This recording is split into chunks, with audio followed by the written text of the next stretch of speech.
Graça e paz da parte de nosso Senhor e Salvador Jesus Cristo.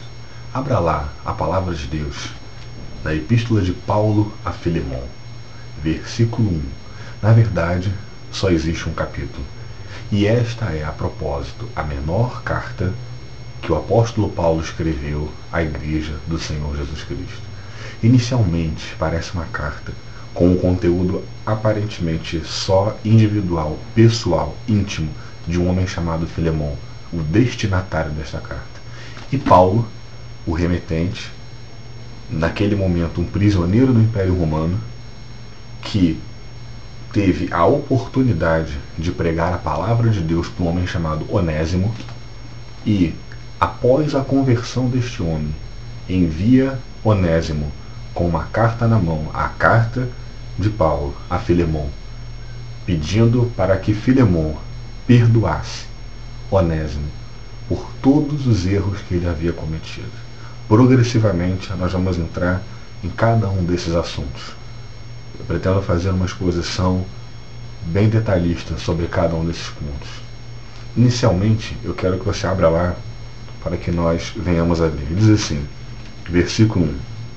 Paulo, prisioneiro de Cristo Jesus, e o irmão Timóteo, ao amado Filemon, também nosso colaborador, e a irmã Áfia e a Arquipo, nosso companheiro de lutas, e a igreja que está em tua casa. Graça e paz a vós outros, da parte de Deus nosso Pai e do Senhor Jesus Cristo. Amém.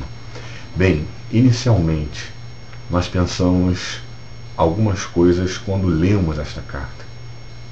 A primeira delas é a respeito da saudação. Há 3 versículos aqui, e eu quero me centrar especificamente no primeiro e no segundo, e depois expor o terceiro com mais calma. Mas no primeiro versículo, Paulo se apresenta como prisioneiro de Jesus Cristo. Para quem acompanha e acompanhou as cartas de Paulo, deve perceber uma coisa: Paulo, na maioria das vezes, se apresenta como Paulo, apóstolo de Jesus Cristo, quando não Paulo, servo de Jesus Cristo. E pensando desta forma, Paulo sempre reforçou a sua autoridade apostólica, não para buscar benefício para si, mas para buscar, na verdade, o benefício da própria igreja e a credibilidade da mensagem que ele entregava. E num dado momento, aquele homem de Deus que operava milagres, que fazia maravilhas, que tinha um poder tremendo do Espírito Santo, é preso pelo Império Romano, em prisão domiciliar, na qual ficaria 2 anos. E dentro daquela prisão, você imagina, o homem parece estar ali pequeno, fraco. E ele, naquela carta que ele escreveu naquele momento, ele diz Paulo, e se apresenta como prisioneiro de Cristo Jesus. Você deve pensar, quem prendeu o apóstolo Paulo? Eu acho que a resposta pronta seria o Império Romano. O Império Romano havia prendido o apóstolo Paulo porque ele, como cristão, pregava a Jesus Cristo como Senhor, como Kyrios. E isto significava que ele jamais se dobraria à autoridade de César como homem e como Deus. Isso incomodava o Império Romano. Isso causava problemas no Império Romano. Em diversos períodos, o Império Romano perseguiu os cristãos em locais diferentes e por motivos diferentes. E neste momento Paulo sofre uma perseguição e é preso. E parecendo ter perdido a sua autoridade, parecendo estar ali, na verdade abandonado por Deus e esquecido por todos, Paulo, na verdade, manda uma carta para o seu amado Filemon, dizendo: Paulo, prisioneiro de Cristo Jesus, não do Império Romano, de Cristo Jesus. Ele está dizendo claramente: quem me pôs aqui foi o Senhor Jesus Cristo. E há coisas muito importantes quando Deus para um homem, porque se Deus não tivesse parado o apóstolo Paulo, ele, em primeiro lugar, não teria escrito a epístola de Paulo a Filemon. Em segundo lugar, não teria escrito diversas epístolas, as quais ele só teve oportunidade de escrever por estar preso, por estar na cadeia. A minha Bíblia e a sua Bíblia seriam muito menores se Paulo não tivesse em algum momento sido preso, não pelo Império Romano. O Império Romano era só um instrumento de Jesus Cristo. Em outras palavras, Paulo dizia: eu estou muito seguro e eu estou nas mãos de Deus. Quando Deus quiser, Ele me solta. Você que ouve essa mensagem, tente perceber uma coisa. Se você entregou a tua vida a Jesus, se você vive uma vida de santidade e debaixo da direção de Deus, você pode ter certeza que o diabo não tem poder para prender a tua vida. Você pode ter certeza que o mundo e as circunstâncias não podem parar um servo de Deus, cheio do poder de Deus, dirigido pelo Espírito Santo. Se a tua vida está em pecado, a minha mensagem não é para você. Você se conserte com Deus, porque Deus, na verdade, precisa de um coração santo, ou na verdade quer um coração santo para poder atuar.